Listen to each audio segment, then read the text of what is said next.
सेठ बंसी बैठा हुआ समाचार पत्र पढ़ रहा था। तभी उसका बेटा राजू उसके पास आया। अरे पिताजी, हमारे घर समाचार पत्र कब से आने लगा? अरे ये तो मैं पड़ोसी से मांग कर लाया हूँ। मैं इतना पागल थोड़ी हूँ कि समाचार पत्र पर पैसे खर्च करूंगा। पिताजी, क्या आप हमेशा से ही इतने कंजूस हैं? क्या बोला? गुस्सा क्या होते हो? राजू सही सवाल तो कर रहा है। इसको वो बताओ ना, जब इसका जन्म हुआ था तब तुमने क्या किया था? हाँ पिताजी, बताओ ना, बताओ ना। ठीक है, बताता हूँ। रज्जो, अरे ओ रज्जो, अरे चाय पिला दो।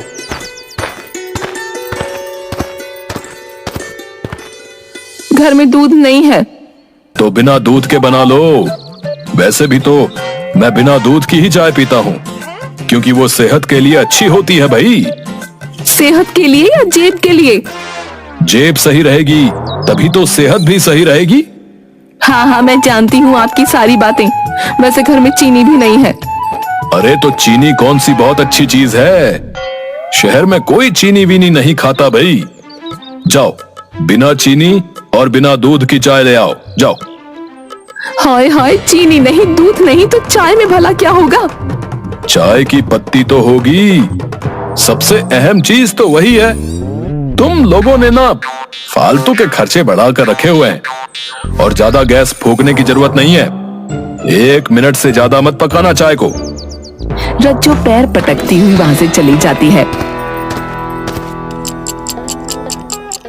और 1 मिनट के अंदर उबले हुए पानी में चाय की पत्ती डालकर ला देती है।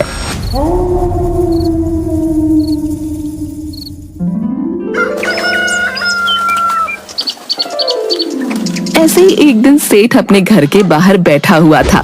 तभी वो देखता है कि सामने से एक भिखारी उसके घर की तरफ आ रहा है।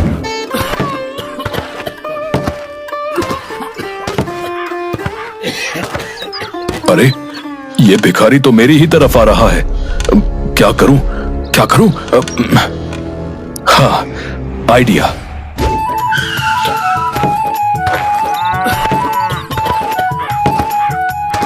अरे घर में कोई है क्या?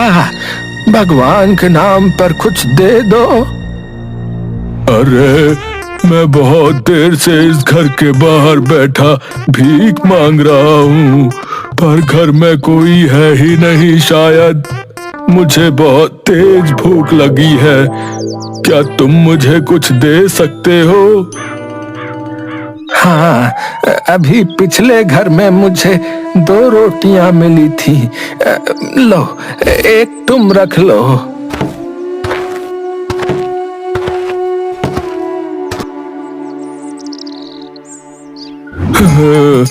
धन्यवाद भैया। रोटी देकर वो भिखारी वहां से चला जाता है और तभी सेठ की पत्नी बाहर आ जाती है।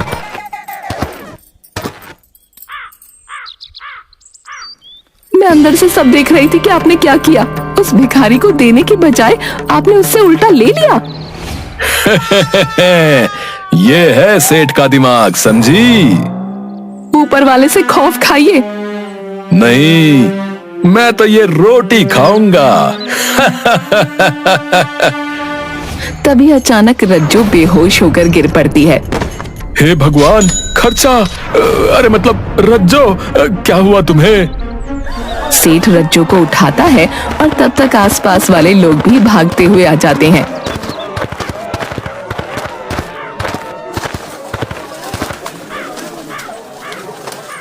अरे क्या हो गया भाभी जी को? है क्या हो गया? कुछ नहीं, कुछ नहीं, बस चक्कर आ गया शायद। लाओ थोड़ा सा पानी मुंह पर मारो। अरे पागल हो गए क्या सेठ? हैं? इसमें भी कंजूसी करोगे क्या? रुको, मैं डॉक्टर को बुलाकर लाता हूँ। तो डॉक्टर के पैसे तुम ही देना। हाँ हाँ हाँ, दे दूंगा। कंजूस कहीं का है।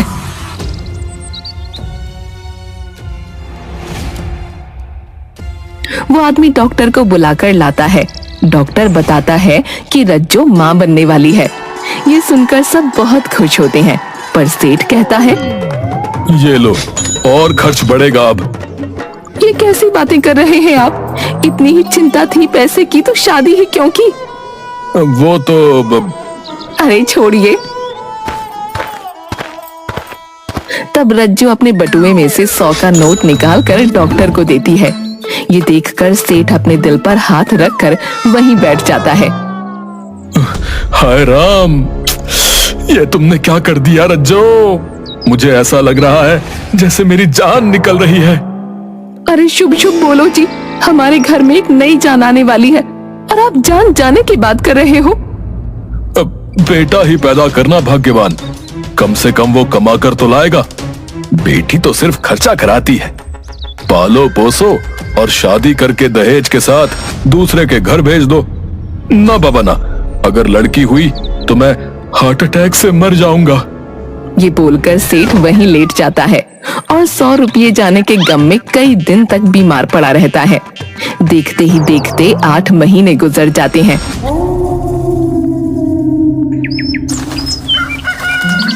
और एक दिन एक साधु उनके घर आते हैं, जो रज्जो से कहते हैं कि अगर उसे लड़का हुआ तो उसे एक भंडारा कराना पड़ेगा, वरना बच्चा कुछ ही दिन में मर जाएगा। ये बात वो सेठ को बताती है।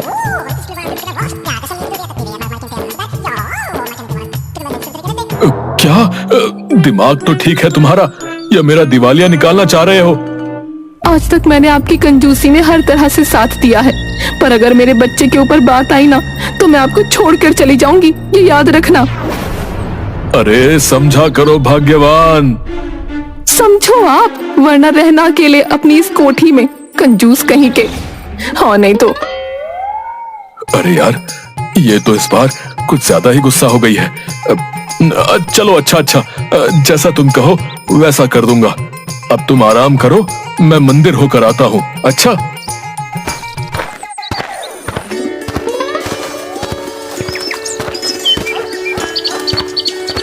सेठ भागता हुआ मंदिर पहुंचता है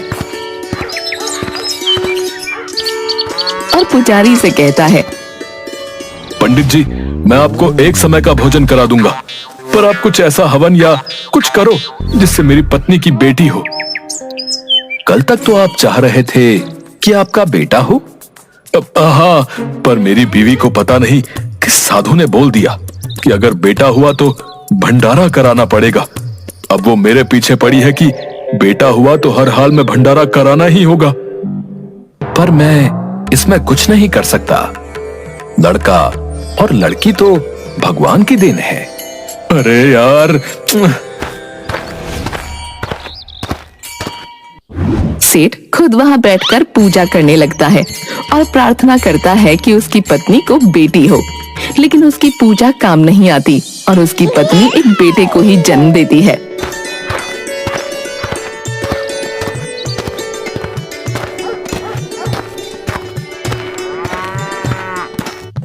अरे बहुत बहुत मुबारक हो सेठ, तुम्हारा तो बेटा हो गया जैसा कि तुम्हें चाहिए था। अरे दिमाग ना खराब कर, जा यहाँ से। सेठ वहां से चला जाता है और वो आदमी दूसरे आदमी से कहता है, अरे ये सेठ इतना गुस्से में क्यों भाई? अरे मैंने सुना है कि सेठ की बीवी ने बेटे के जन्म पर भंडारा कराने को कहा है। अच्छा, तो ये बात है। उधर सेठ की पत्नी उसको बेटे का मुंह देखने नहीं देती और कहती है, पहले वादा करो कि भंडारा कराओगे। अरे ठीक है मेरी माँ, करा दूंगा भंडारा, करा दूंगा। अब लाओ, मुझे मेरा बेटा दिखाओ। सेठ अपने बेटे को गोद में लेकर देखता है। इसका नाम क्या रखोगी?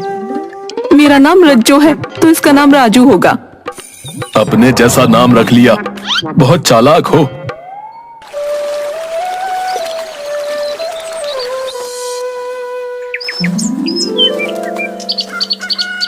अगले दिन सेठ बाहर निकलता है और लोगों से बावर्ची का पता पूछता है।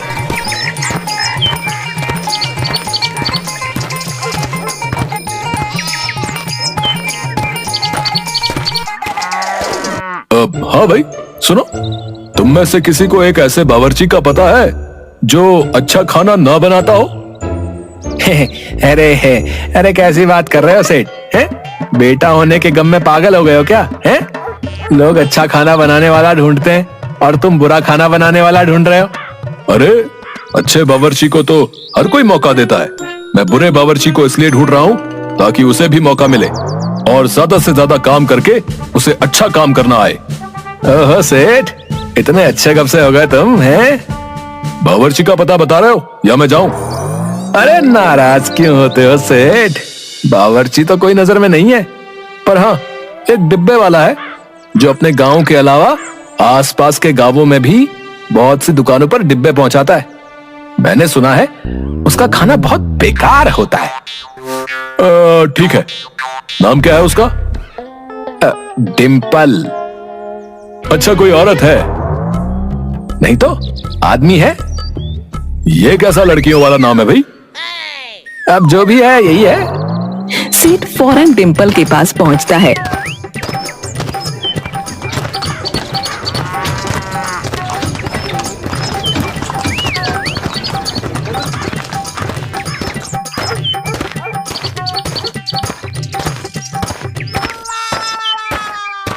डिम्पल, मुझे भंडारा कराना है पूरे गांव के लिए। बना लोगी ना खाना? बना लोगी नहीं, बना लोगे कहो सेठ? मैं आदमी हूँ, आदमी। तो औरतों जैसा नाम क्यों रखा है? अरे वो तो हमारी अम्मा ने रखा था। तुम ये सब छोड़ो, काम की बात करो। बताओ 10 पकवान बनेंगे ना 250 लोगों के लिए? गांव में इतने ही लोग हैं। अरे नहीं नहीं, क्या बात कर रहे हो? मुझे लूटने ही लगे हो क्या? बस 5 पकवान बनाने हैं और वो भी बस 50 लोगों के लिए। 50 लोगों के लिए? तो बाकी लोग क्या खाएंगे? उसके लिए तू बस इतना कर कि खाने में मिर्च और नमक मत डालना, बाकी मैं देख लूंगा। ठीक है, 5000 रुपए लगेंगे। हाँ तू काम कर, पैसे मिल जाएंगे।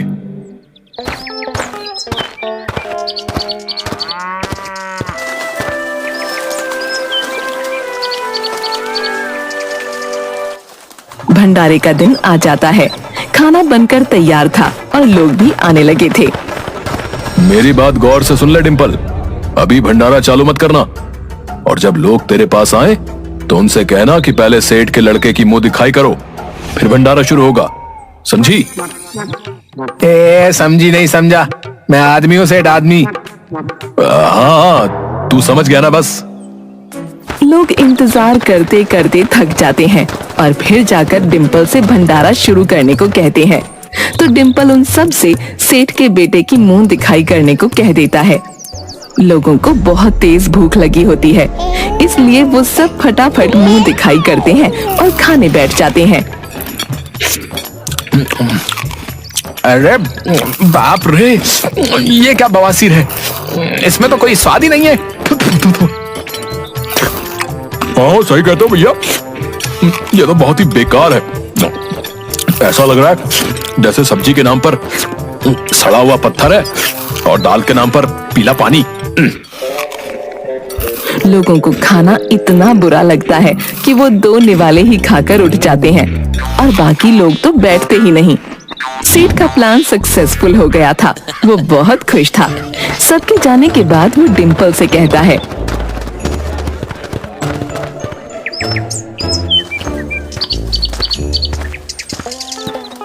लो, हो गया सबका भंडारा। 5000 का खाना बना।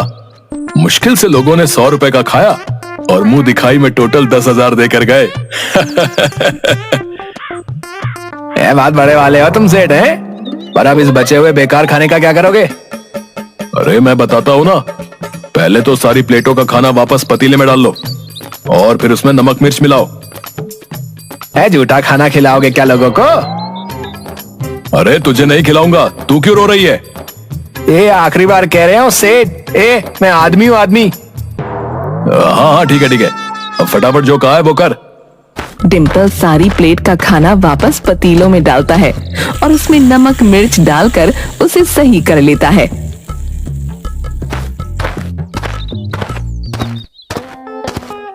आपने जैसा कहा था वैसा हो गया है सेठ। अब बताइए क्या करना है? हाँ तो अब तुम ये बताओ कि तुम अपने डब्बे कितने रुपए में बेचते हो? 50 रुपए। तो ऐसा करो कि मुझसे ये खाना 30 रुपए डिब्बे के हिसाब से ले लो और तुम अपना आराम से 50 रुपए का बेच लेना।